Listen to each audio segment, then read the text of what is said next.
Prize, sponsored by Foglifter Press, Still Here San Francisco, and Radar Productions.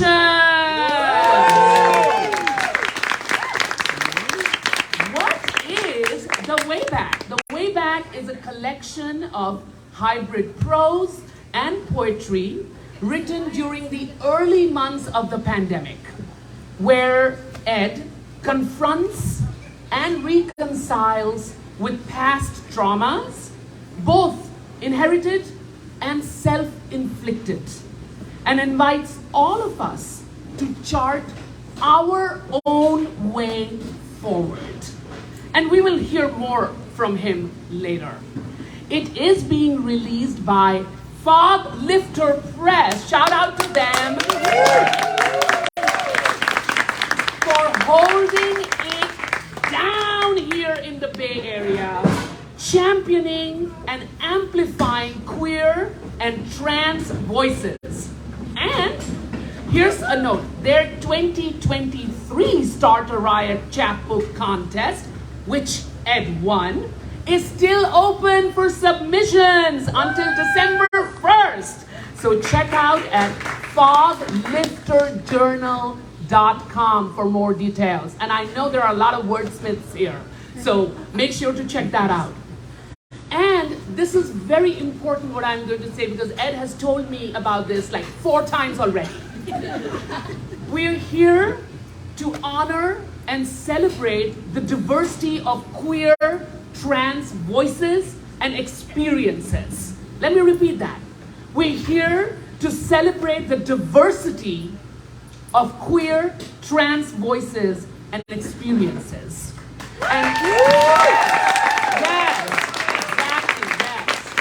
We will hear from 3 amazing local Bay Area poets, and of course, dear friends of Ed, because Ed is like that, and who will share their work with us, offering glimpses into the multiplicity and plurality of the queer diaspora. Because we're so different, but we're still the same. And as they explore ideas on belonging, home, and love for themselves, and what it means to be in kinship and community with one another. We also have a very special treat, as there also will be a musical performance by the band Neblinas del Pacifico. But before I invite the band to kick off tonight's festivities, let's acknowledge that we are here on unceded Ramaytush Ohlone land, occupied by people who had no permission and did not take any. So just take a moment to thank them for being here. Also, the book is available for sale, you all. It's only $12. Make sure you get it, because the author is here, and get his signature on it. I got mine. Again, Start a Riot 2023 deadline is still open till December 1st. And now for the moment the musical moment that we've been waiting for. But before that, what I'm going to do is, before I introduce everyone, just like when you go to the movies and see the preview while you're eating the popcorn, I'm going to tell you a little bit about this book from words that have been spoken by people who have read it and who have spoken about it, so you know what's coming up when Ed comes in. Here's a little bit about it. This is from Craig Santos Perez, author of the most recently Habitat Threshold. This moving collection asks us to listen deeply to the rhythms of memory, desire, love, migration, and family. Throughout, the prose and lyric poems dance across multiple geographies of home to cinematically capture all that is brutally broken and still beautiful. That's our first preview for the book. And now a little bit about this amazing musical genius that we are about to hear. Neblinas del Pacifico is a band of marimba de chanta music based in the Mission District of San Francisco. The music, developed by Black and indigenous communities nestled along the rivers and mangroves in the Pacific coast of Colombia and Ecuador, is a celebration of spirituality and everyday life, of roots and tradition, of celebration and resistance. The members of Neblinas have roots in Colombia, the Bay Area, Indonesia, and China. They have partnered with Arian Corat, Cantares del Pacifico, and numerous other Afro-Colombian musicians and organizers to support grassroots community initiatives in Buenaventura, Guapi, Timbiqui, Tumaco, and Quibdó. They study and share this music in the spirit of respect and solidarity with the maestrexes and communities of the Afro-Colombian Pacific. Give a big round of applause for Neblinas del Pacifico. And yes, I'm not done yet. Before I let them come in, I'm asking every guest before they start to tell us, how did they come into Ed's universe, or how did Ed come into theirs? Give a round of applause for Neblinas del Pacifico!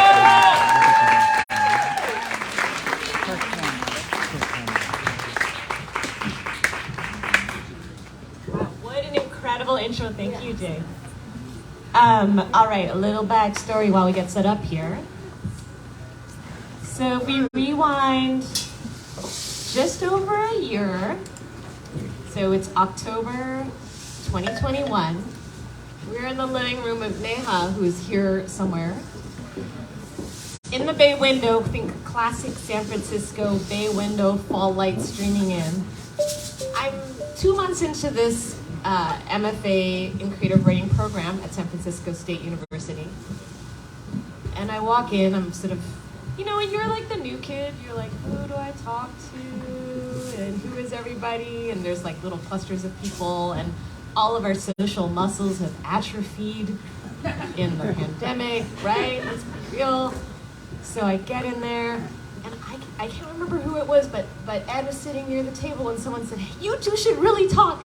You're both Chinese and Indonesian. And I was like, that never happens. We are less than, we're like 0.00, couple zeros something % of the population in the United States. I was like, no way. So we sit down, and of course there's all these nerves of like, we're meeting for the first time, and we have this shared history that's a buried history, that's addressed, or that's complicated, that's present, both just in our existence and as well as in this book, which I hope you all buy. It's $12. And so the experience of meeting someone where there is that history, that shared history in the background, is something that we write about in the 14 Hills interview, which was just published. Encourage you to look at that as well to learn a little bit more background. And that's the moment that Ed and I met. Within probably a couple of minutes, we were flushed, red, doubled over, laughing and crying about a lot of our shared history and the effects that it has on us. So that's how I met Edward just over a year ago, and I am deeply honored that he has pulled me into being here today to celebrate the launch of this project. So thank you, Edward. Congratulations.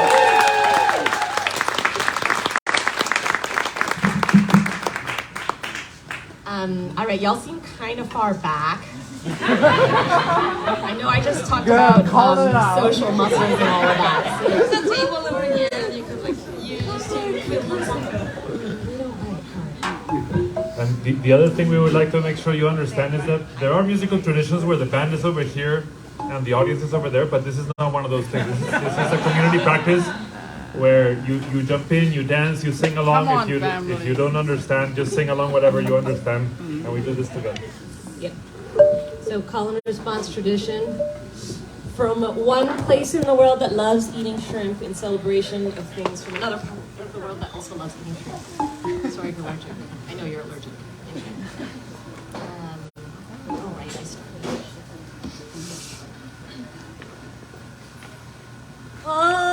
Orlando, ole, lo viste, lo veré.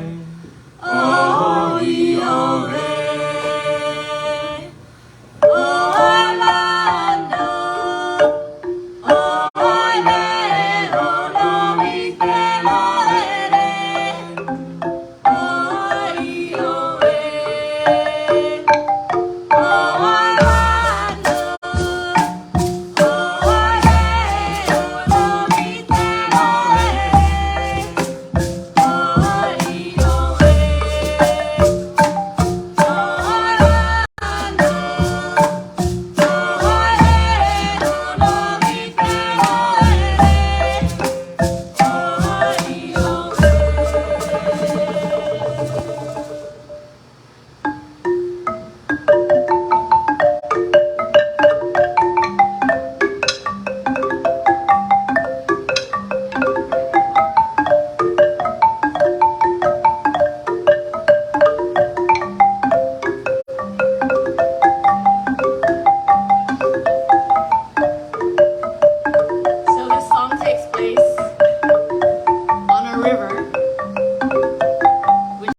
las voces. Please give it up for Juliana Mejia.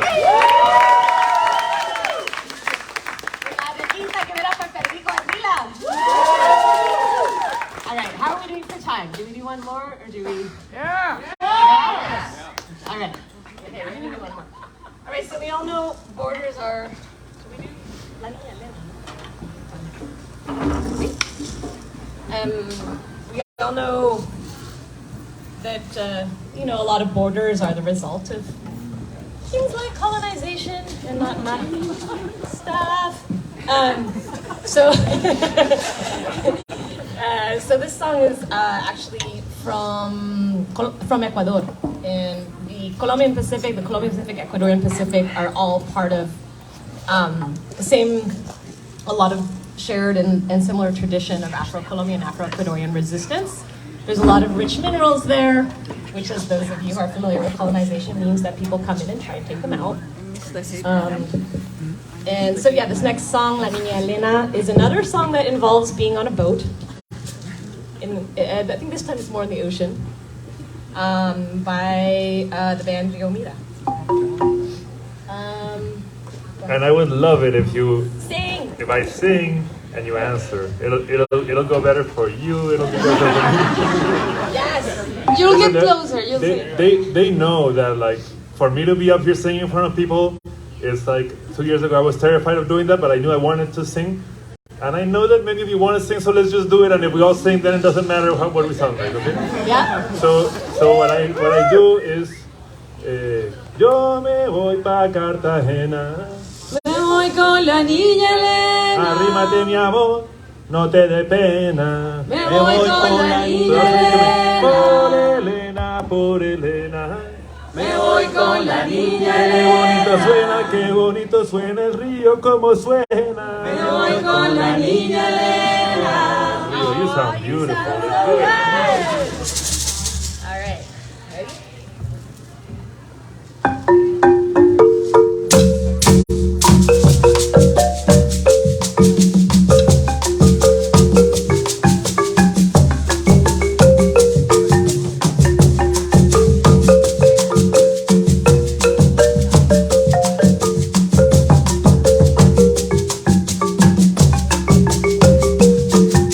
Toda la gasolina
We're not letting them go yet. They will be back, so stay tuned. And thank you, you all. Dancing really warms you up, right? Who needs the heaters when you have this music? All right, what an amazing start. What a beautiful start. Yes, thank you. We are going now to the words. We will be moving on to welcome our first poet. But before that, like I promised you, I will give you a little preview. But before that, I want to give a shout out to Kirk Henlin, who is giving us our ASL version of this event today. Thank you, Kirk. Appreciate you. Also, I want to thank you all who have paid $10 suggested donation at the door. Thank you so much. That money goes to our publisher, who can use that money to pay artists and to create and amplify queer voices in settings like this. So thank you so much for contributing to that. And tip the bartender. It will make your drink better. That's always the tradition. And there is a question folder which is kept on that table over there. So in case you have any burning questions for Ed, feel free to write that and put that in that folder over there, and there will be a Q&A with Ed later on. Okay, time for preview number 2 before I introduce our honorable poet. We're talking about Edward Gunawan's The Way Back. Edward Gunawan's powerful collection, The Way Back, heralds the arrival of a thrilling new voice in American poetry and transnational English literature. Gunawan's poems speak on behalf of love refugees, queer and Asian transplants seeking safety and acceptance, panhandlers begging for the loose change of democracy. These evocative works express longing, desire, disappointment, joy, humor, and above all, hope. An intelligent and empowering book well suited for this historical moment. Thank you, Meili, for those words. And we will have Meili question the author. That's also part of the program. Woohoo! But for now, I am so honored to welcome our first poet for the evening. And they go by they, them pronouns. And they're called Alder Duan Hurley. They are a trans, non-binary, mixed-race poet who grew up between Maryland and the Bay Area. They have performed their spoken word poetry at the Brava Theater Cabaret and the Gunn Theater at the Legion of Honor. They are currently studying poetry in the creative writing department at SF State. And before I welcome them, let me tell you a little bit of conversation that happens between you and the poet out here when they're giving you their words. Please express your appreciation with snaps. Let's practice that. Snaps. Or you could say in a non-disruptive fashion, let's go, poet. Let's try that. Let's go, poet. Come on with me. Let's go, poet. Let's go for it, everybody. Alder Duan Hurley, thank you.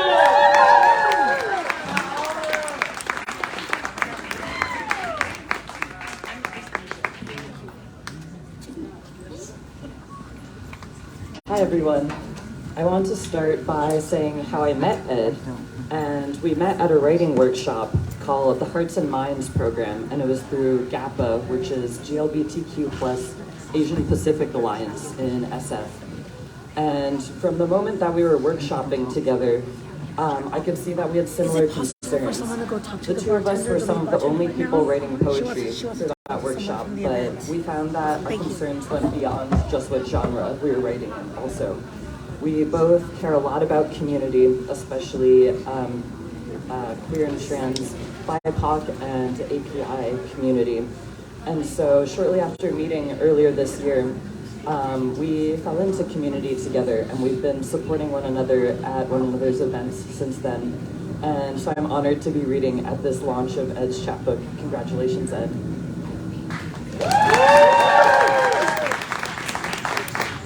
And I have 4 poems for you all tonight. So this first one I wrote in the form of a scientific paper for reasons that will hopefully become clear.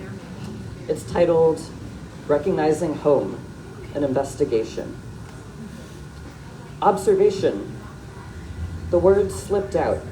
When I go home, and hurt passed over my mom's face like poured concrete, because at least one of us didn't consider my college dorm home. The words are so light they float past my lips, and then they drop like stones.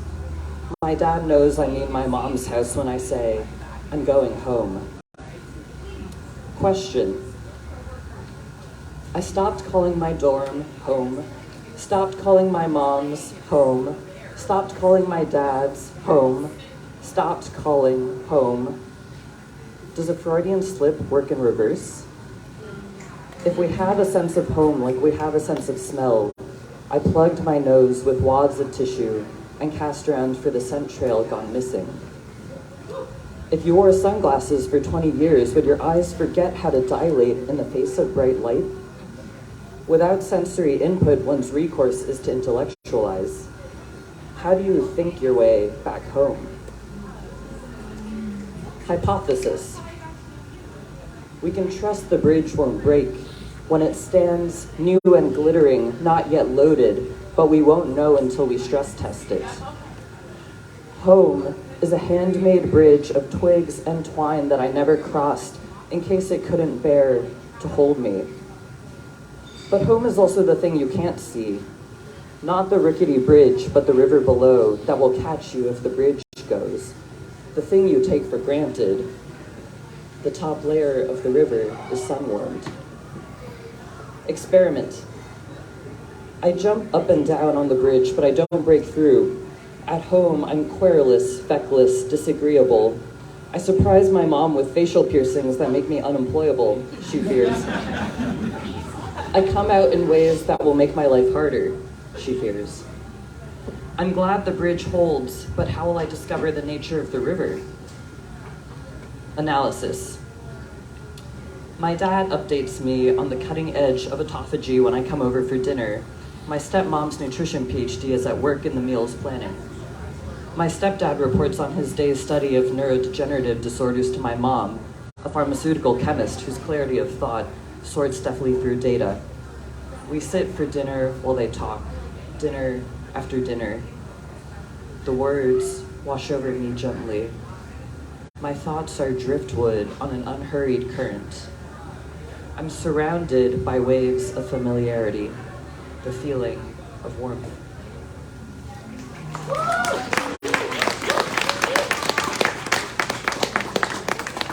My next one is titled, On the Practical Uses of Chinese School Summer Camp. 我们可以去买珍珠奶茶吗? Can we stop for pearl milk tea? I whispered to my grandfather, bouncing in my cool cream-colored seat, the chilled air milky smooth on my knees and swinging ankles as the MRT races towards Shipai, our North Taipei stop. No response. I raise my voice to speaking volume and ask a second time. Curious eyes gather upon this scene. Little kid disrupting the train car's tranquility, Anjing, to ask him fumbling Mandarin for boba, spilling misshapen pearls of words into the vacuous, squeaky clean, Ganjing, where they roll like scattered marbles, like the small hazards they are. Wai Gong still leans toward me, the question in his posture clear to our audience as they watch the drama of communication. I don't even want it anymore, yet I say it a third time, yell it, 珍珠奶茶. I'm lucky the onlookers giggle and flick my bobbing syllables away instead of frowning at me to contain my volume, bottle my voice, and seal the mouth with plastic film to be punctured someplace far from here. I was taught a grandfather's dignity comes first. One time, I shook my head, no, at my grandfather, and using her low, intense voice, Ma only had to tell me once, "You never shake your head at your grandfather." The onlookers tittered, "Ka'ai, Kilian, cute kid, poor kid," but then the door slid open at Shipai, and I hurtled out, flying as if sent from a rubber band slingshot, a paper plane zipping across the platform, away from their laughter, spitball putted from the end of a straw by an unconstrained, uncontained child, landing across the street for taro milk tea because my grandfather heard me the last time that I tried to tell him. And he ordered for his grandchildren. How would they communicate with him not there? Imagine if they could just speak Mandarin, then, oh, how they would speak. Shloop, shloop, shoop, shoop, shoop. The pearls bounce off the roofs of our mouths like a pinball game. As we vacuum them up from the bottom of the cup, a sensation as satisfying as cleaning and sweeter. You ask next time. 你下一次问, I tell my brother as we slurp our bubble teas at the bus stop. Mouthfuls and mouthful of pebbles, marble-mouthed, I garble my words till I gobble them down, swallow them whole.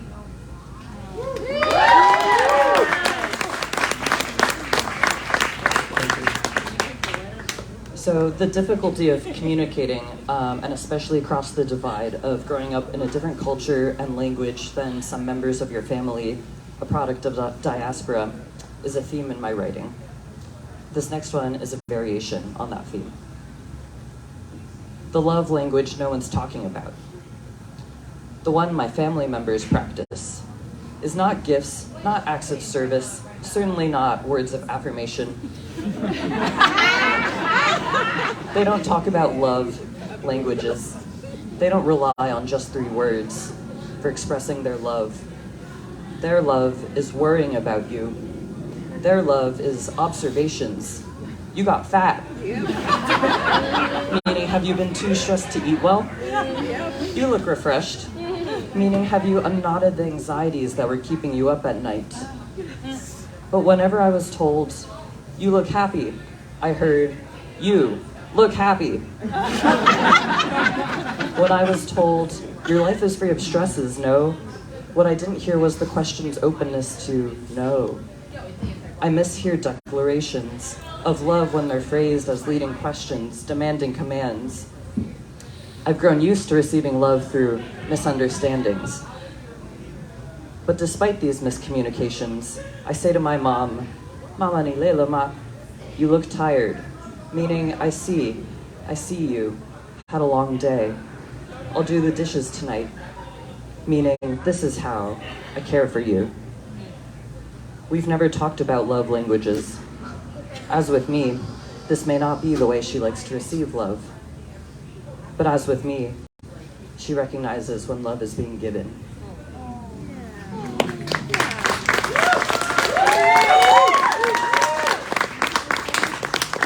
Thanks, I have one more. And all my poems today are about family.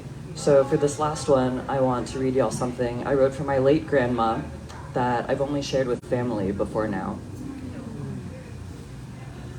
With this eulogy, what I want most for Grandma is to remember her recounting stories with relish, even from her childhood, when she was learning 3 languages and switching between various ones. That's how she communicated, in many different registers. She insisted we eat more, cooking so many dishes, serving her family. The only time she raised her voice was when she sang in choir. It was what she was expected to do, but also brought her joy to have these hobbies that were just for her. In partner dancing, hers was a supporting role, leader another role. She gave compliments freely, 好棒, when it wasn't on her own behalf. She was a mother, dancer, grandmother, singer, calligrapher, her steady hand, blooming brushstrokes of black ink. She could be so bold, a piece of her vast legacy in each line. I'm trying to write in a piece of her vast legacy in each line. I'm trying to write in her steady hand, blooming brushstrokes of black ink. She could be so bold when it wasn't on her own behalf. She was a mother, dancer, grandmother, singer, calligrapher, leader, another role. She gave compliments freely, haobang, to have these hobbies that were just for her. In partner dancing, hers was a supporting role. It was what she was expected to do, but also brought her joy serving her family. The only time she raised her voice was when she sang in choir, in many different registers. She insisted we eat more, cooking so many dishes, switching between various ones. That's how she communicated, even from her childhood, when she was learning 3 languages and recounting stories with relish. Remember her. Thank you.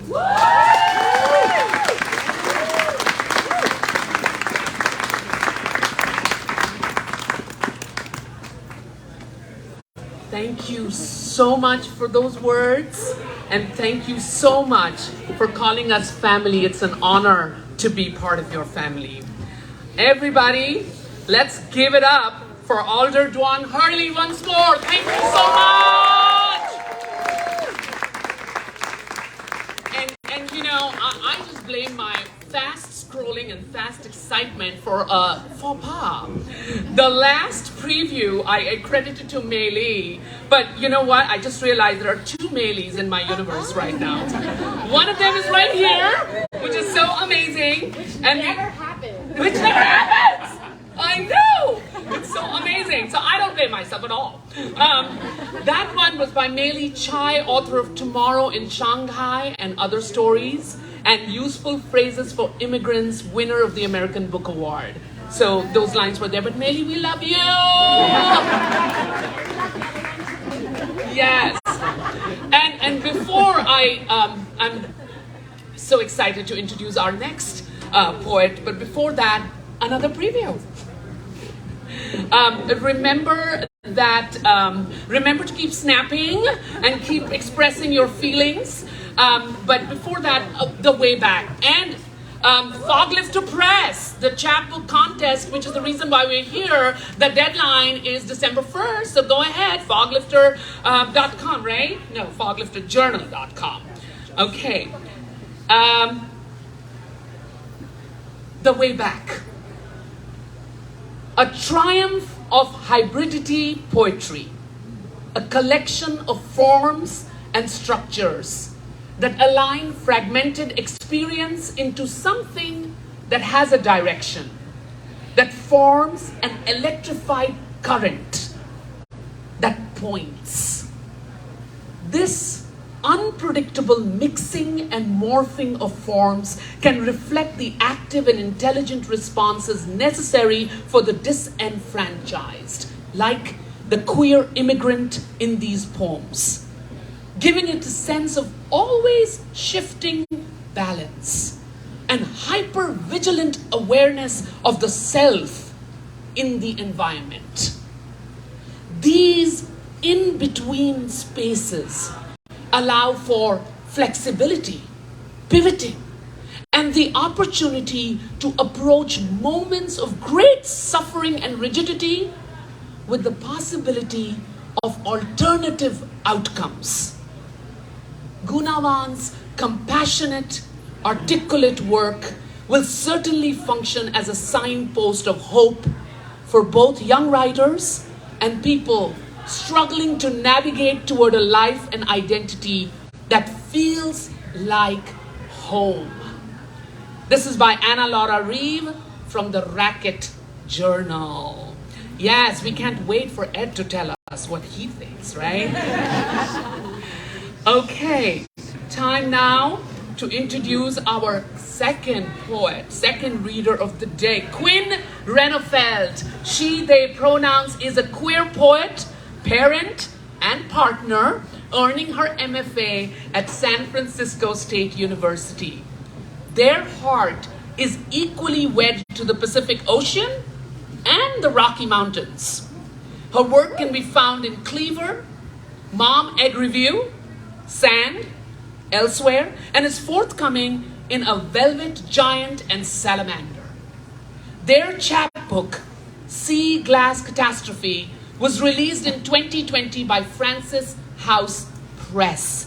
They are the editor-in-chief of 14 Hills, a graduate-run literary journal with SFSU. QuinnRennerfeld.com. Friends, please welcome Quinn Rennerfeld.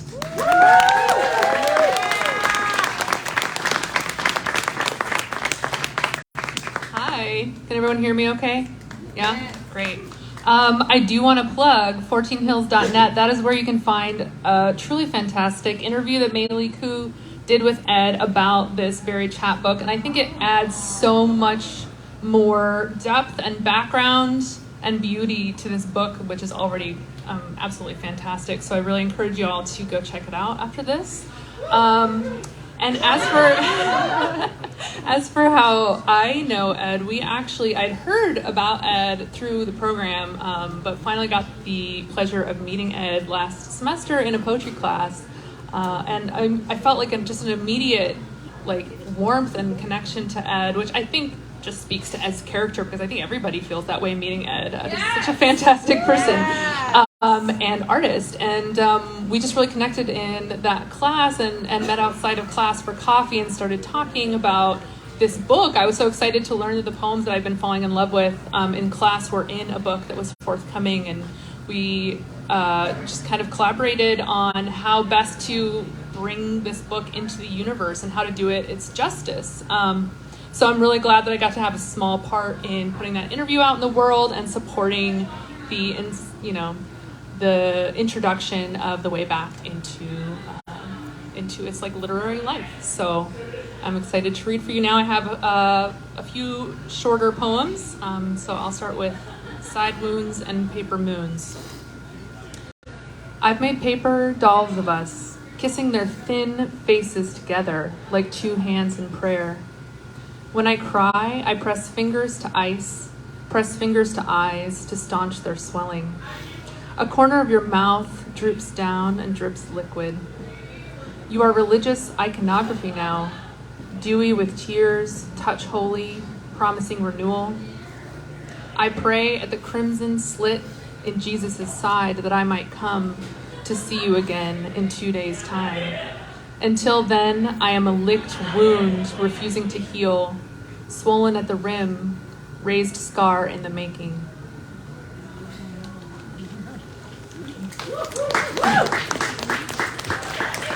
This next piece is called Garlic, like the food.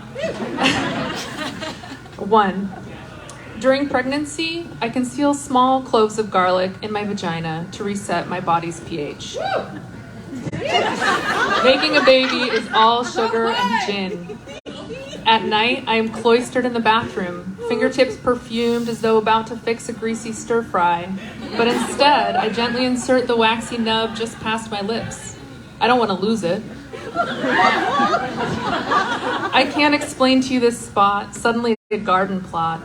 Instead, I taste my way down your body, welcome you into my mouth to blot out the other spice that resides inside. 2. Garlic rubbed on chimneys and keyholes is thought to ward off your garden variety vampire.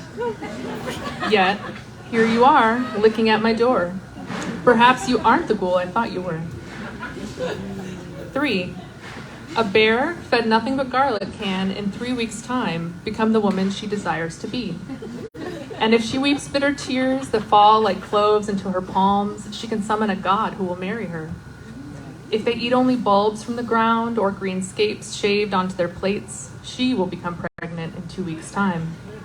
Then she too must take the remedy inside her to soothe the itch, to burn the mouth upon waking, and to make less alkaline the loamy home inside her.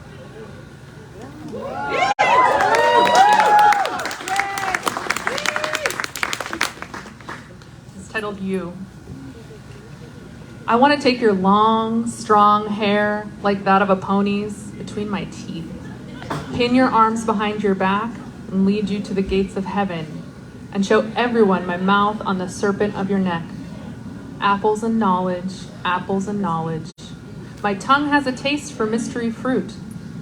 I am begging at the seam with the seeds, humble worm seeking entrance to the small home of your body, where everything is sweet and I can be sleeved by you. I am thrown off course minute by minute, every moment strobed with flickering images of my hands on your hips in a hidden grove, where the only smell is your verdant perfume, so heady I think if you look at me again, I might happily die from the cyanide of so many apple seeds consumed.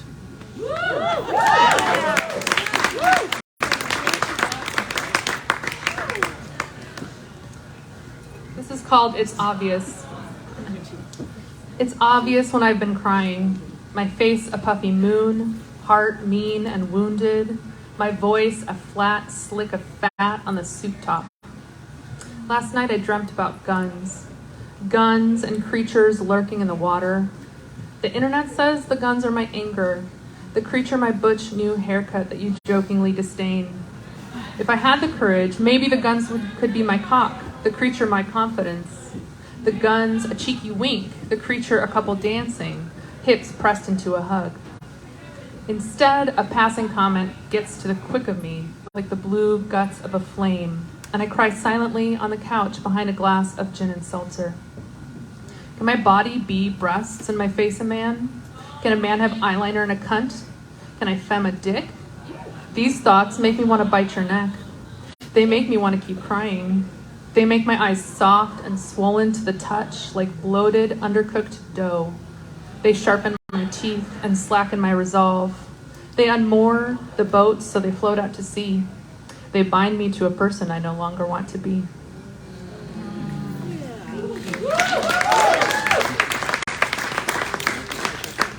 A few more short poems and then we get to hear the third reader.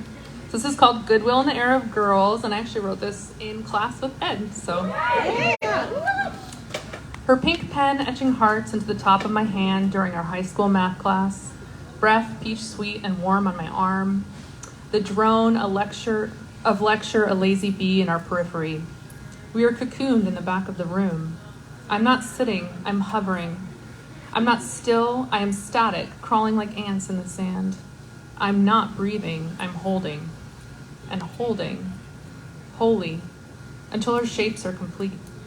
Outlines filled in, gel ink in her vicinity seeping into my skin, until the bell yells, startling her hand into flight, restless butterfly, and then the rest of her goes with it. And these last three poems are from a collection that I'm working on about queerness and going on a journey with an alien. So, yeah, I don't know. That's all the intro I think you need. This first one's called An Errand. I stopped dressing for the male gaze, I say. I stopped dressing for Fermies, says the alien. Anyone who knows Fermi's paradox might get that line. Okay. They are suddenly breasted, or I am suddenly noticing. My own chest deflates. We walk to the beach at night and plant my dog's baby teeth in the sand. My gaze grows tentacles. All I can see is a well-filled pair of jeans, a waist I could put my teeth to. My head fills with rigid thoughts. I touch my face. It is rubbery as a meat market fish, numb from cold. When we kiss, I can't tell my lips from the cosmic, sand from existence, stars from shivers. A marvelous many things spring into being under the freckled guise of night. Our tongues only fragment when the sky starts to lighten at the rim, and we part, two warm and awkward strangers on their way to an errand with no end. Thank you. This is called A Completion. The alien and I find ourselves at a moat, no L, off the exit of some borderland highway. The windows are barred and the bottom corner of the door is shriveled, soft from water damage. The light that enters the room is hatched by shadow. When I lie on the bed, my body is dissected by the sun that's missing. My chest constricts like a limb left cold. The alien investigates an emptiness in the bathroom. I become hostage to the clicking of a fly trapped against the glass. And then the alien mouths up. We touch. The room's corners grow spindles that whir and spin gold. The thread almost enough to sew me whole. All right, this is the last one. It's called Quiver. The boredom of space travel is a bone-felt thing. I toggle selves on and off. Person, not. Lover, not. Bodied, not. The alien offers a weary blink in my direction. Whenever their eyes close, they're just head, chromatic bulb on the stalk of their body, impenetrable, which makes them more desirable. I thumb the knock where neck meets head, put mouth to naked skin. I can feel the arousal judder to life. An oscillation is required to set a mechanism in motion, they murmur into my hair. I'm well practiced at alternating. I lead them to a sudden bed that fills the room like a floor. Space strips its layers outside the window. Closer to the surface of ourselves, time takes its time, like one finger dragged past the navel, like a moment held in the mouth and never spit out. Thank you.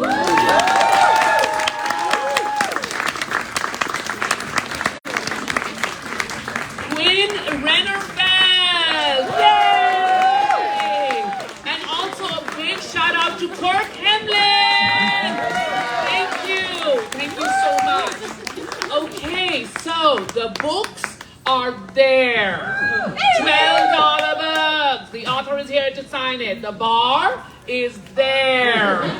Bartenders tip them. All right, and you are all here. Yay! Okay, time for our third preview. This is by Dede Oetomo, founder of Indonesian queer rights organization called Gaya Nusantara. Edward Gunawan's works weave in the complexities of being Chinese Indonesian and queer in diaspora. And they resonate strongly with me as a queer Chinese Indonesian activist. They are extremely rare contributions to narratives by and about Chinese Indonesians because of their queer sensibilities, and deserving to be read by those who wish to reflect on their multiple minority positions. It's exciting! The full movie is about to come. All right, so honored to introduce our third poet, who I have to say I have known for a long time in the field of theater, so I'm so glad that I'm doing this. Troy Rocket. He, they. Troy is a poet and producer of queer works and holds an MA in creative writing and literature. He is a VONA Voices Fellow, an Astrea Lesbian Writers Fund recipient, a 2021 Theater Bay Area Titan Award winner, and is part of the producer circle with the Queer Women of Color Media Arts Project. His goal in sharing stories is to find new possibilities of freedom and an expanded sense of shared humanity. TroyRocket.com! Give it up! Troy Rocket!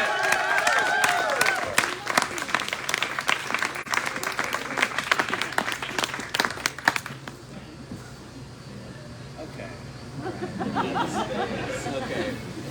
Hello, everyone. I have a couple poems that I'm going to read tonight.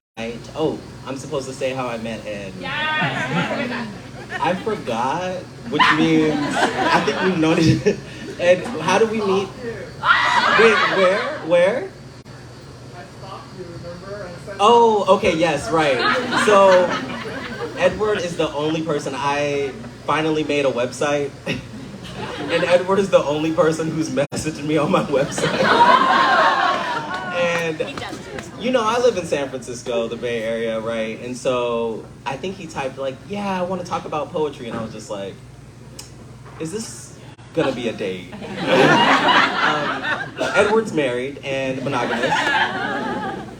So we met and we actually talked about poetry and it was really cool. I like what he had to say. And yeah, and then Ed invited me to work, to come to a workshop, a community workshop that he was leading, and I just learned how generous Ed is, like so talented and so generous. So I had a great time working with the participants. Thank you for inviting me. And now we're friends. Great, so yes, my brain has been foggy, you know, this 3 years, so I wrote down what I wanted to say, because my memory has not been good. So, yes, I have 2 poems. Okay. So, in the fighting against systems, I've been caught up in defining my liberation, I've been caught up in existing, actually making myself real enough to be here, like trying to be present. While I'm focusing on my liberation, I'm noticing a few things as I continue to change physically. No one talked to me about the responsibility of holding this form. No one could have prepared me for the invisibility I often feel now. And lastly, but not finally, the constant gender dizziness, inertia, and or whiplash of feeling affirmed. It's a new thing, so yeah. I have not arrived anywhere, but I smile just at the sight of myself, and I actually feel things now. Like all my emotions have colors. And I'm tapped into a deep desire, a desire to be alive and to live. So I'm happy to be here.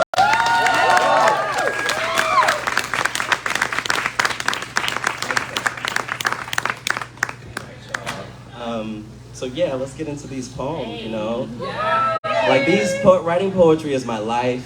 It's how I pray. I'm gonna take this off. Sorry, y'all.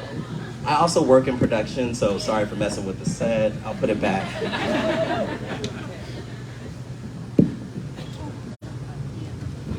All right. Let's go. Yeah, thank you for being here with me. This poem is titled Wood and Bone.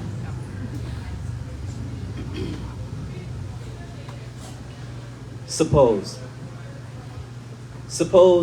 the future the place I feel safest. Stop asking me to be here, the present is haunting. Suppose every place I've asked to be a home with intent to put my child self to rest, well, the past can no longer serve as a bedtime story. Come now, sons of sins in soil. Grab your fruit hanging low and dare you lead with it. Nah, tuck it back and squeeze. Let your walking be a friction, that pulsing electricity your gender. And when you finally spill from all that splintering, a mess your brothers will clean with hand and tongue. Isn't it so? And whose God said, was it clay? Something about clay. But these limbs and this coloring, this all must have walked right from the middle of a tree. Or was it, am I branch that fell? The more bodies, the less trees. And weren't they the ones to teach us to breathe, to new growth, to stretch mark and grow rings round this center? Can't I be tired of breathing? Can't fill me up mean take over? Climb up, on, in, and dig out. Do the breathing for me, in. Forswear this body a trap. I need the water, but settle for your wet. I'm rooted here and too tired to breathe. No. Never mind the feeling. Can't you hear? I meant air me out. Make me over. I be a braided bustle of beads and 6 months of bought bundles bound with new bush. Take me out from under. Too tired of top. Want to topple over. Can't I be tired of standing, growing my roots, want to fall and be carried away? I need the Mississippi. You can't drown me like I want to be drowned. Thank you.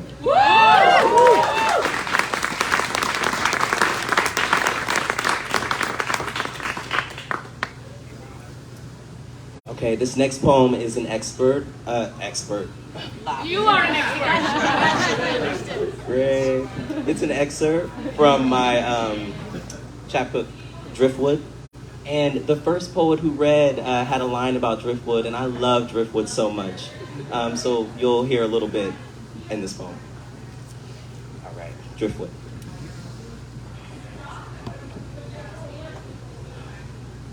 I wasn't born, I was birthed. No, I wasn't born this way, I was given. No, I didn't always know, I was assigned. No, this isn't about knowing.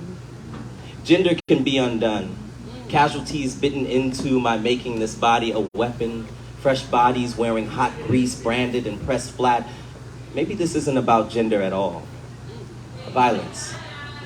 What I know of violence can be undone.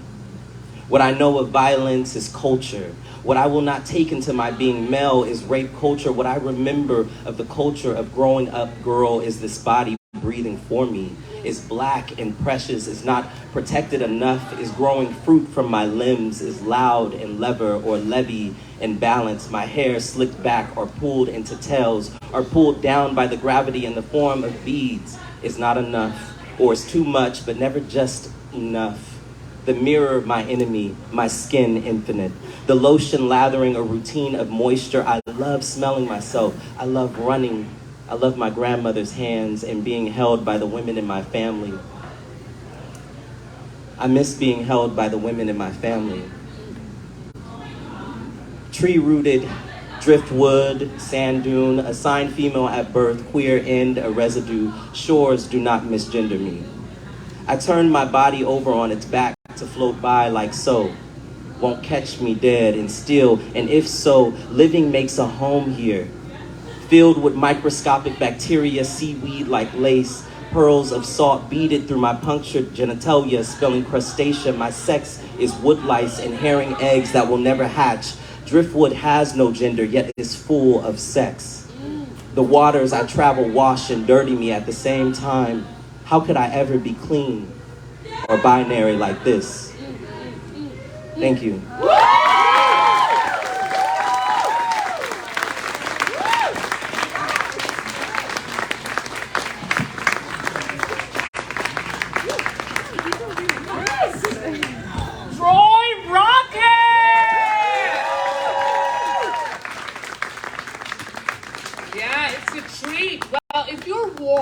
Stay close to those heaters. You're about to get hot.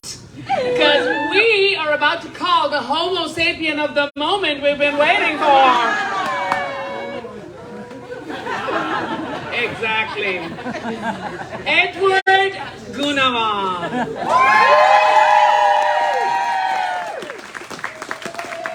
Edward Gunawan. Oh, by the way, this is the last call for questions you want to ask Edward. There's a question folder right there. There'll be a Q&A after this. So, back to Edward Gunawan. Edward Gunawan Hide is an interdisciplinary writer and filmmaker. The author of 2 chapbooks, Press Play by Sweet Lit, and The Way Back, copies over there, $12. He has completed over 25 feature films and short projects as writer, producer, actor, and/or director that were screened in festivals such as Berlin, Locarno, and Cadence. That's not the pronunciation, who cares? His other publications include Tri-Quarterly, Aquifer, and Gay and Lesbian Review, of course. A queer immigrant from Indonesia and of Chinese heritage, he now resides on unceded Ohlone land in Oakland, California, where he also hosts and curates community gatherings. Yes.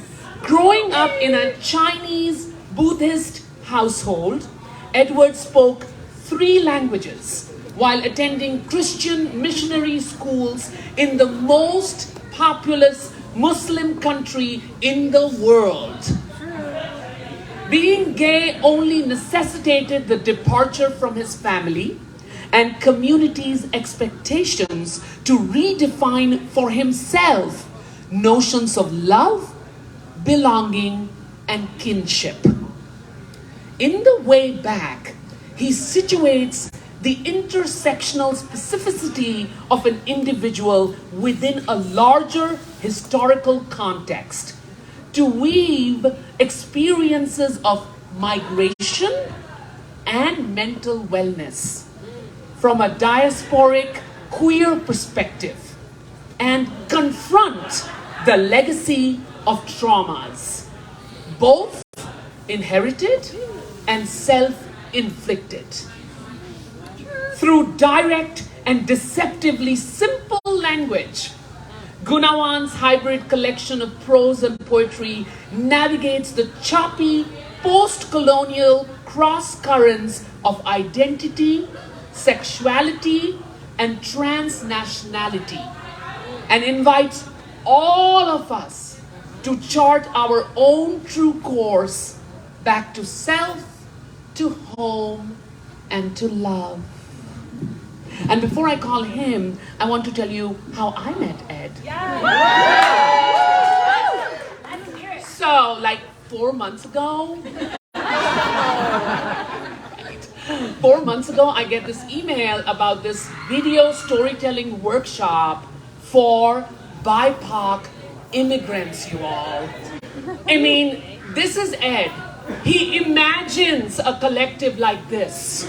With love and compassion, Ed chaperoned us, all BIPOC immigrants finding our way back home to make video stories.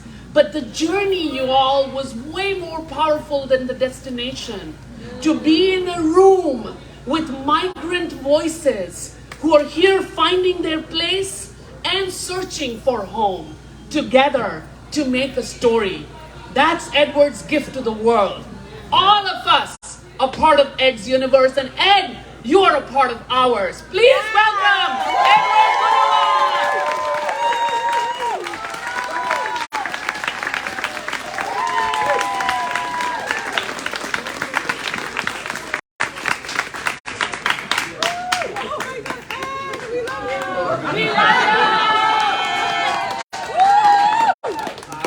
Myself that I'm not gonna cry. Thank you, Jay, for already bursting that bubble for us. So now we're all good. How are y'all doing?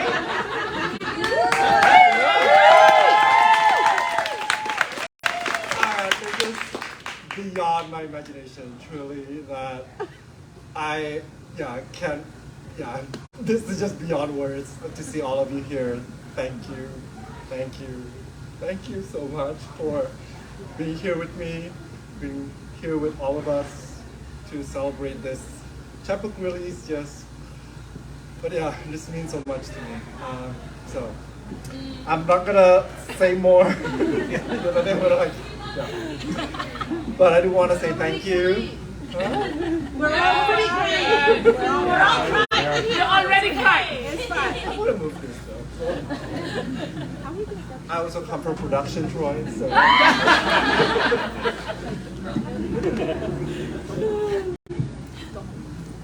Okay.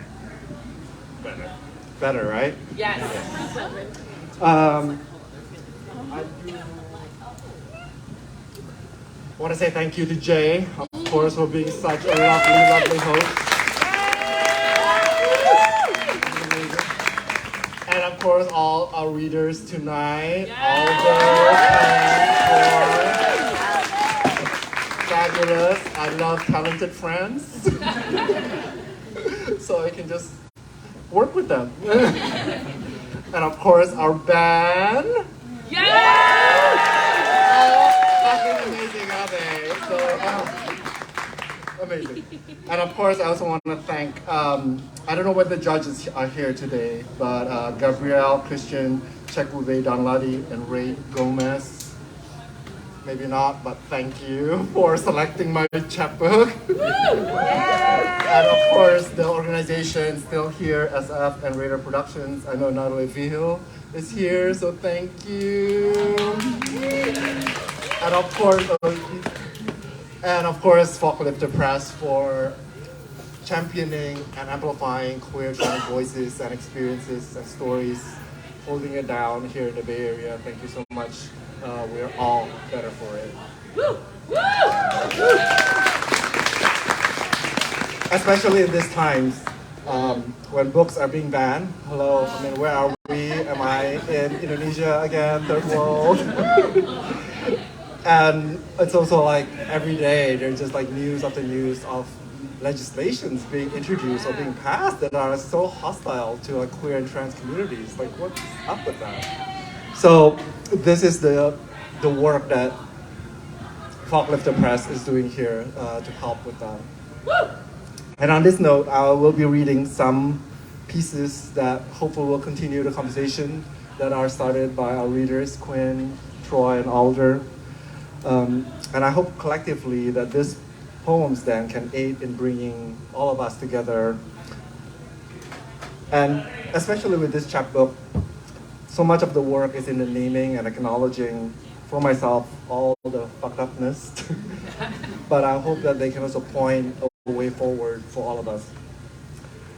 I will be reading books and pieces from the book, obviously, but I will try out a couple of new pieces too. So hopefully that's all right with you.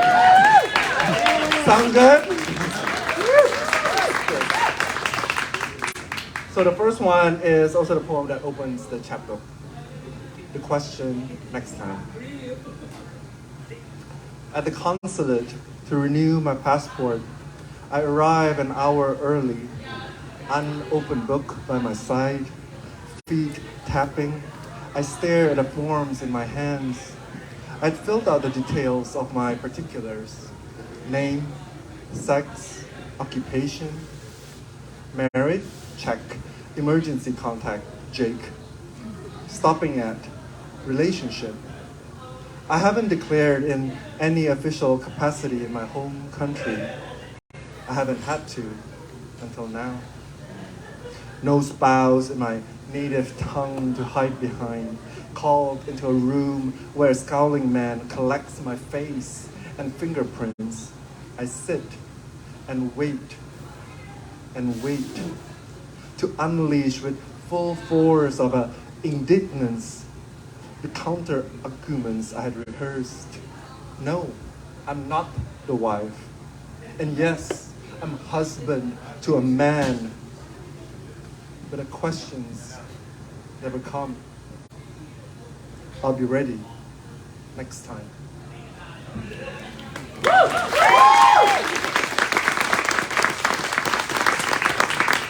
So for this reading, I usually, for other readings I've done, I usually prepared very extensively of like what I'm going to read or say between poems. But for this one, I thought like, no, this is my reading. So this is new, guys. I have no idea what I'm going to say. I will be rambling, so you know. But yeah, that piece just now is obviously after James Baldwin, The Fire Next Time. I feel like even though, yes, our experiences are not the same, I'm not trying to conflate or homogenize our experiences, but I think there are some experiences that are similar. And I think for folks who have experienced marginalization or displacement, yeah, this state of constant hypervigilance, pervasive fear is very real. And I feel like that's what I was exploring through that poem and in this chapbook in general. For me, specifically, as Jay has kindly mentioned at my while reading my bio earlier, I grew up in Indonesia, and I grew up in a time when anti-Chineseness were pervasive. And so this poem, this next one that I'm going to share, is about that. It's called Love Refugees. We, who broke our names to fit the contours and curls of their mouths, who spoke our mother tongues with shame and celebrated our New Year's secret. We, who rolled our windows up and shut the doors double barred, who kept them out by locking ourselves in.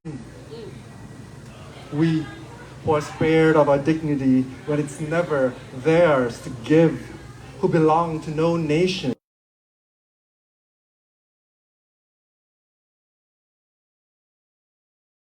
Begging for the loose change of democracy, philosophers practicing the religious art of grateful resiliency. Yes, we'll take what we can get, what we're given, any alm, any scrap, any crumb.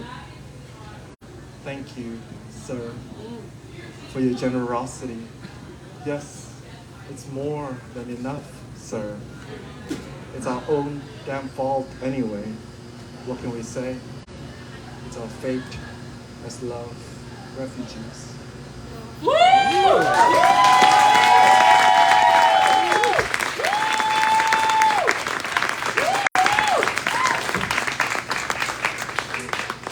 So as mentioned, I feel like the work that I've been doing for the past few years, I've been getting to know more of my history, my past, personal, but also cultural and national.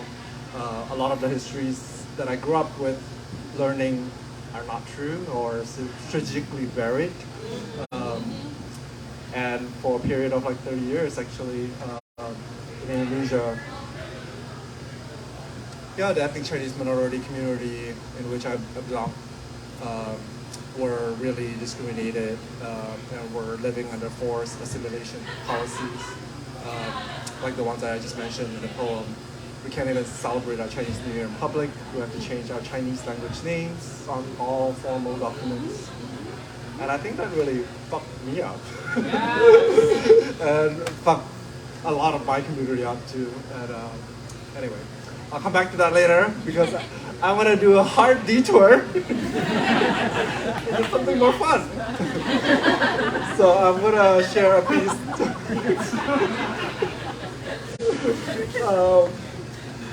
So I wrote the chapbook during the early months of the pandemic, and one of the things I really missed during that time is just like going out, y'all, like being in a space like this, hanging out, dancing. So this piece is that nostalgia for that experience, the communal experience that I get to share with others, especially in a queer space like the dance club. This one's called Dear Future Ex.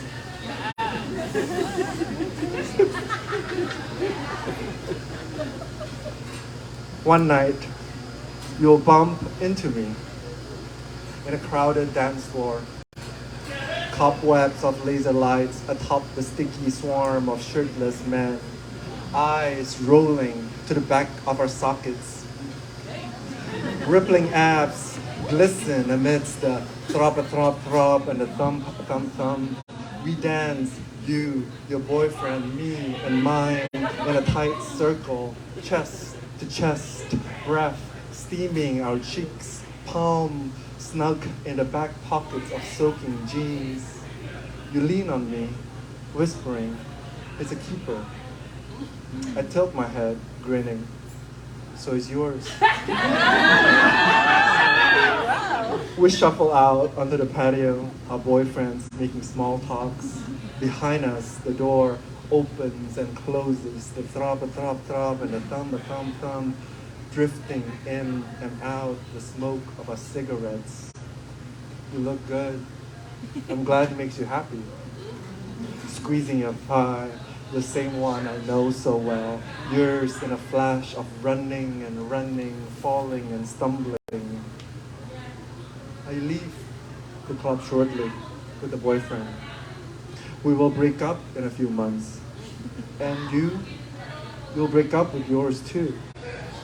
But you stay and you play till the lights come up, till the sun rises, till the throb, and the thump, and the man there no longer.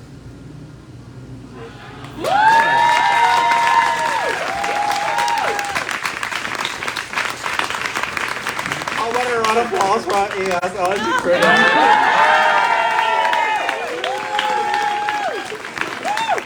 I'm glad I could make you laugh.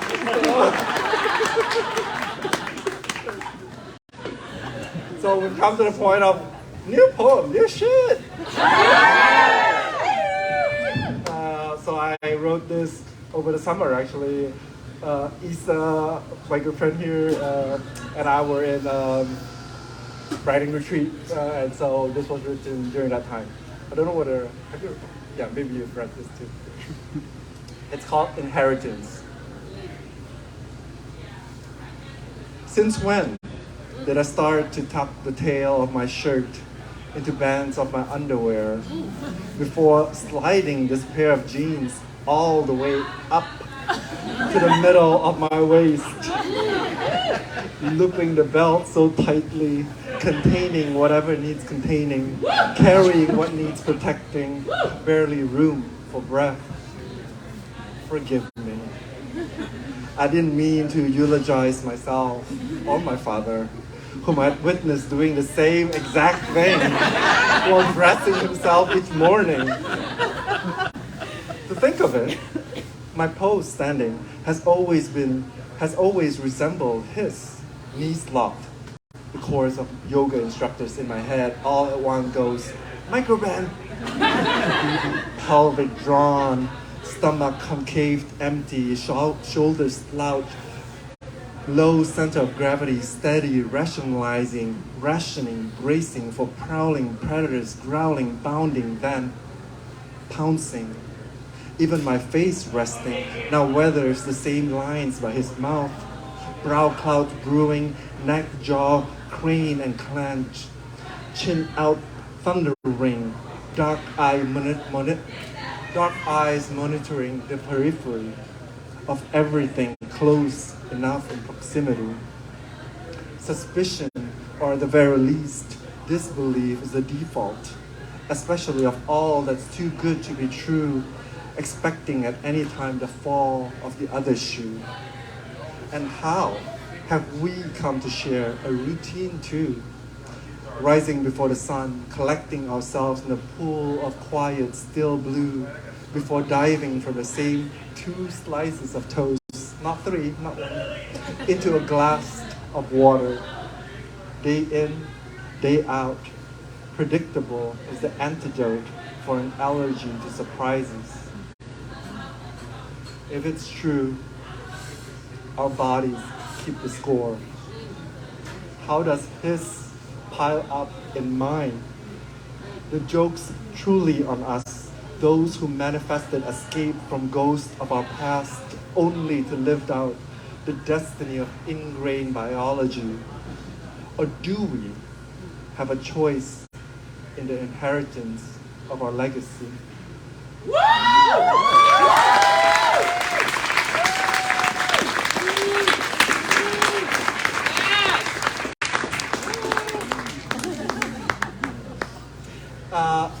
This chapbook is a collection, a hybrid collection of prose and poetry. So I've been reading more poetry, and this one is the prose section, and it's the title piece of the chapbook.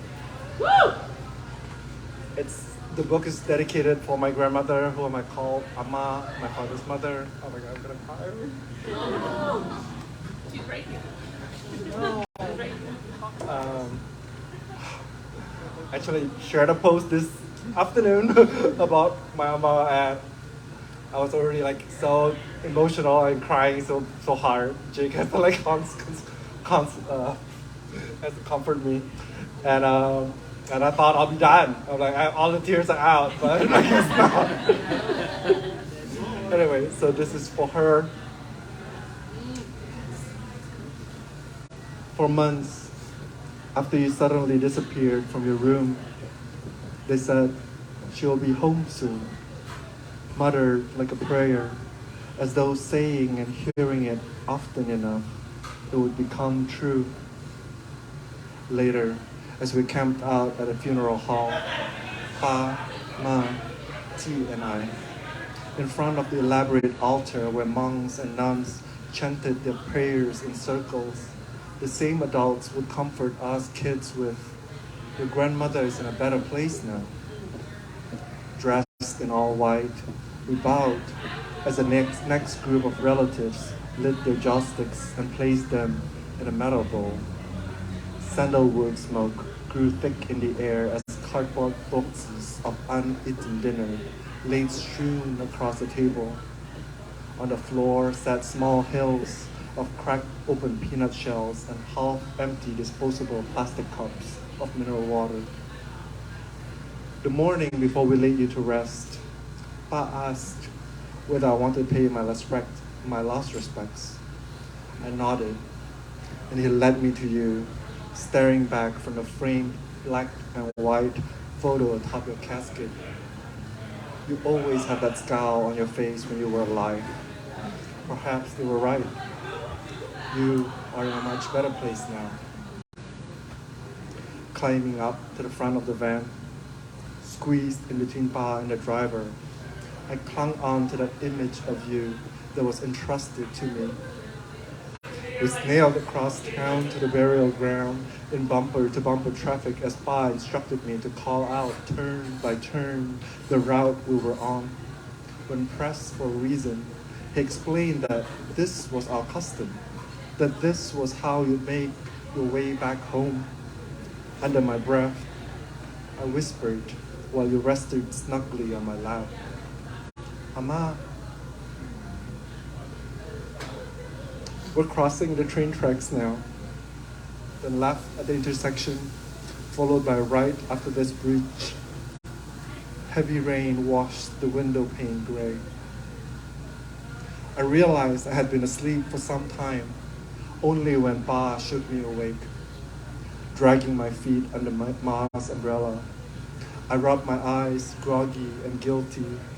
Pa scattered white flower petals as the groundskeepers lowered you into that muddy hole in the field.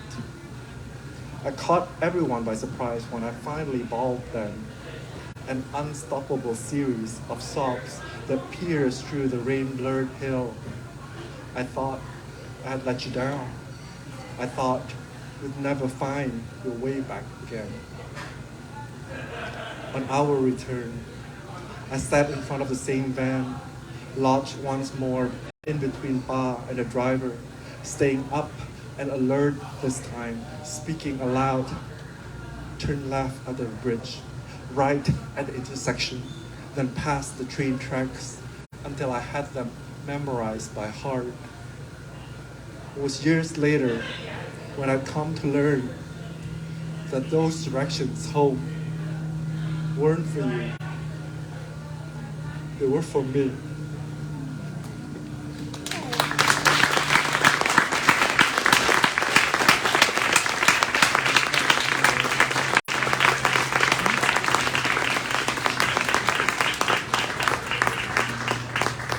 One of the cool things that I get to do when sharing this work is actually sharing it with my family. And one of the most moving responses I got was actually from my sister, who's actually here with us today. Stella, who flew all the way from Indonesia to be here. Thank you.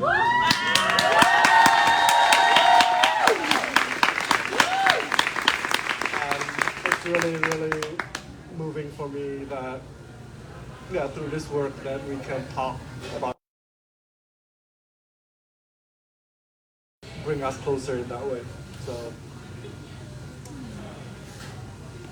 I do want to share a couple more.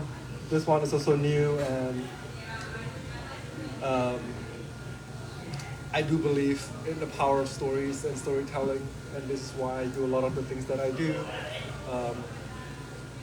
to build community, for our own individual wellness too.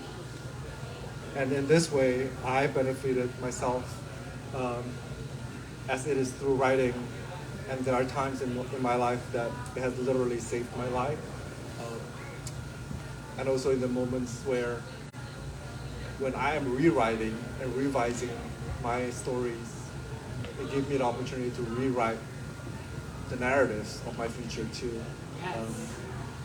And so it is through this experience that I'm able actually to write this new poem.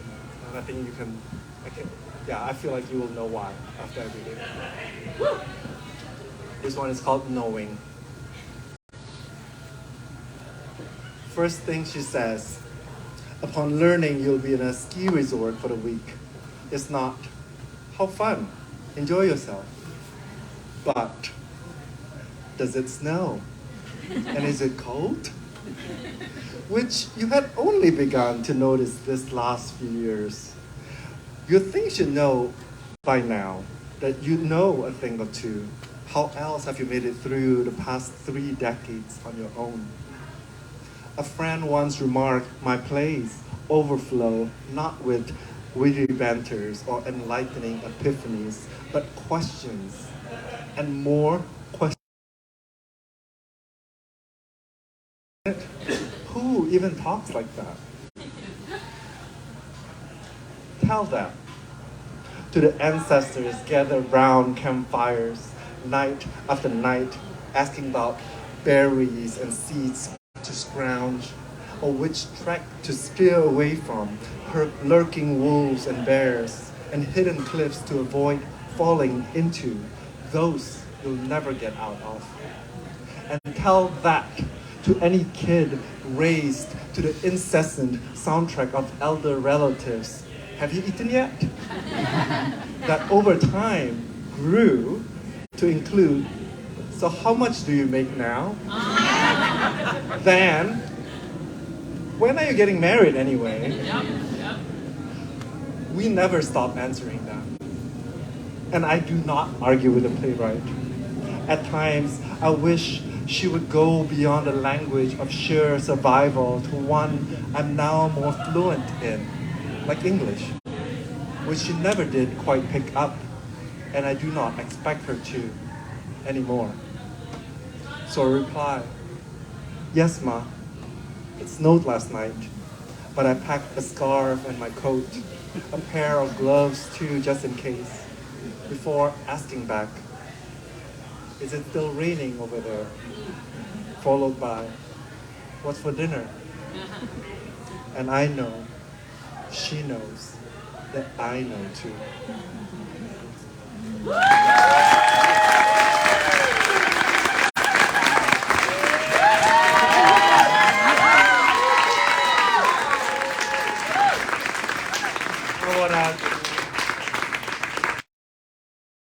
A lot of the pieces are directly or indirectly about him.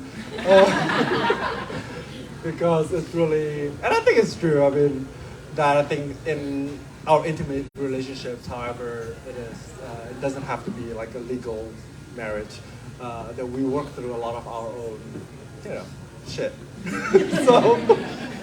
so this is for Jake. Thank you, dear, for holding it down. For putting up with me. So this one is called Dangerous Living. He says, let's rent a fast car with the top down. Cruise the highway down by the ocean with California blue sky all around us. Flipping over, we crash headfirst onto the asphalt, flames blazing, music blaring. He says, let's make love. Like, really make love. I want to feel all of you with nothing in between us. And one of us catches the bug, passing it to the other, lying in hospital beds, bodies ravaged, a slow and painful death. He asks, how about that second drink? And isn't it time for a vacation? Let's live a little. Losing our house, our unborn children's tummies bloated, fevers burning. We are the worst parents of the year / decade / all time. I've hoarded every rupiah and counted every dollar. Where I'm from, two things are constant. You will be robbed and you will get mobbed. Some things simply cost too much to want. Still I reply, sure. Yeah. We snake across the hills, wind-blown hair and faces reddened from sun. I come home to the whole of him, and nobody dies.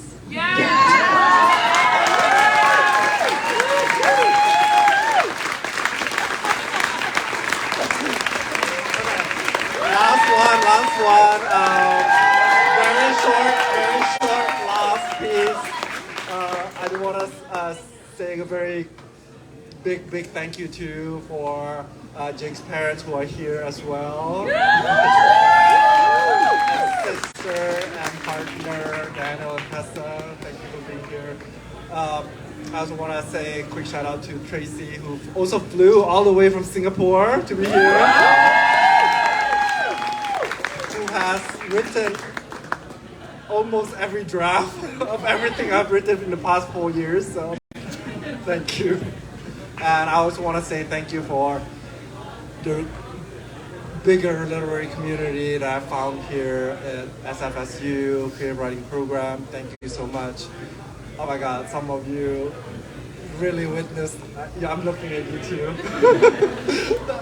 witnessed me kind of like me as a baby poet crawling, like showing my pieces. And thank you for seeing those pieces and just affirming the voice. So thank you so much. And thank you everyone again for being here. I want to end on this note because I feel like I think it's a good reminder for me and hopefully for all of us that we are all on a spectrum of struggles and solidarity, and we can acknowledge those who have come before us, and hopefully we can then pave the way for those behind us for our future together.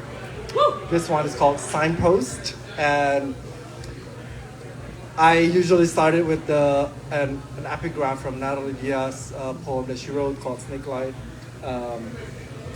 And this is her lines. I gave the skin to my love, and now I'm a story. Like the snake, I'm my own future. And these are not my words. We are snakes. And the stories we tell our skins, peel them off our backs, shed them when they get too tight, and hang them on trees as they scale with light to catch the eyes of those who will come after to continue the fight. Thank you.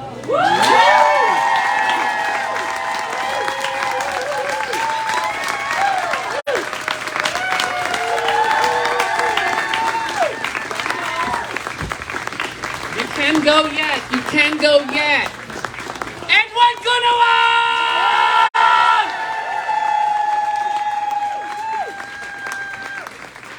Okay, now we're going to do that section which is called 3 Questions with Ed.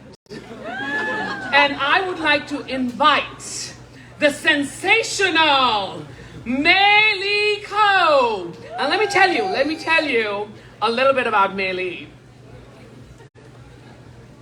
Mei Lee Ko, she, her, is a quadricultural, twice immigrant artist, designer, educator, writer who blends creation with cultural practices, critical consciousness, and glitter.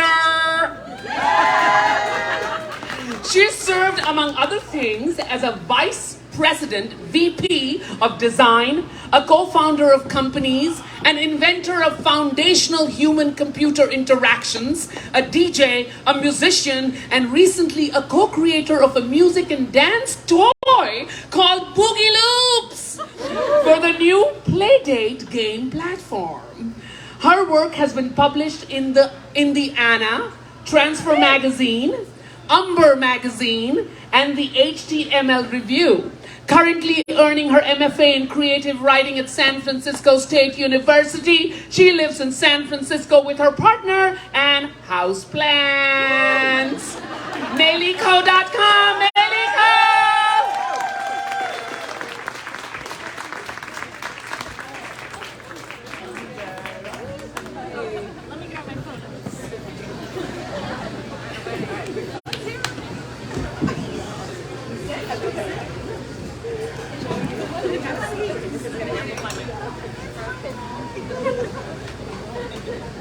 I think this is a drum mic.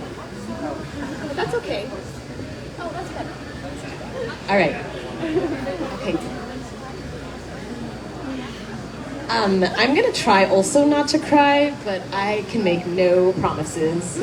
I hope you're okay with me putting this in very literal terms.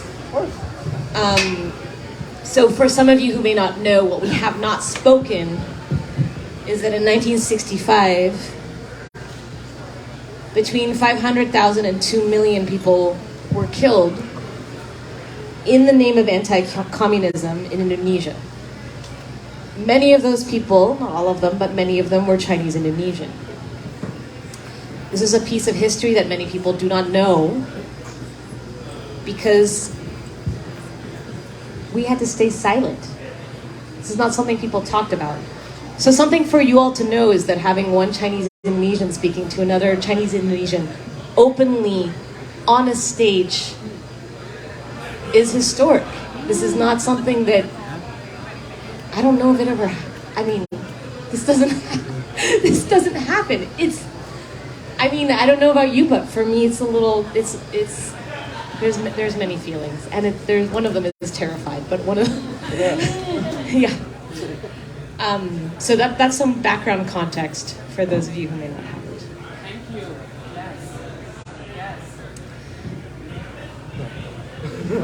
Thank you. Yes. Thank you so much, Edward, for having me here. I feel like meeting you and some of the things that you've spoken about, like some of the simple ways, tiny little ways that you move your head or your hands, remind me of family.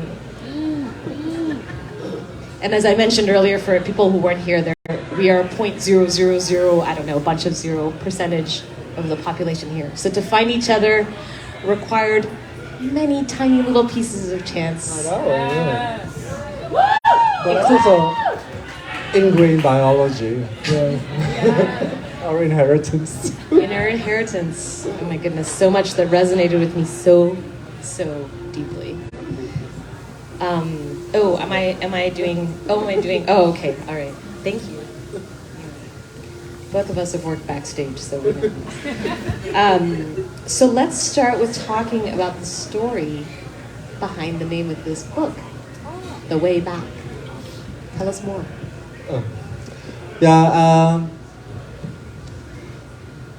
The way back, I think, refers not to a nostalgia of the past, which I think people can easily assume that it's like that, but I didn't intend it to be that way. It's not looking back to a time where it's like better or whatever, but it really is a journey for myself to reacquaint with my younger self. And so the way back actually refers to that, where I am re-meeting and reacquainting with that younger self. The self really that I have to remind myself that hasn't inherited or picked up a lot of the baggage, right, that we as adults have to live with, the hate, the fear, the feeling of scarcity or insecurity, and also I have to remind myself, I think, more than anything else, that we're fundamentally good, really. And so I have to tap back into that. And I think I really think a lot about that because of the pandemic. I think a lot of us were grappling and exploring and investigating our relationships with fear and scarcity during that time. It was a very uncertain time, and I think, so I was exploring that, and I think that's why, felt I wanted to call this The Way Back, and I also like the title piece that I shared earlier too. It's it's for my grandmother and about my grandmother, and I really felt like it was a fitting tribute to her. For Amma. So, yeah. I love how that brings her to life for all of us that are here.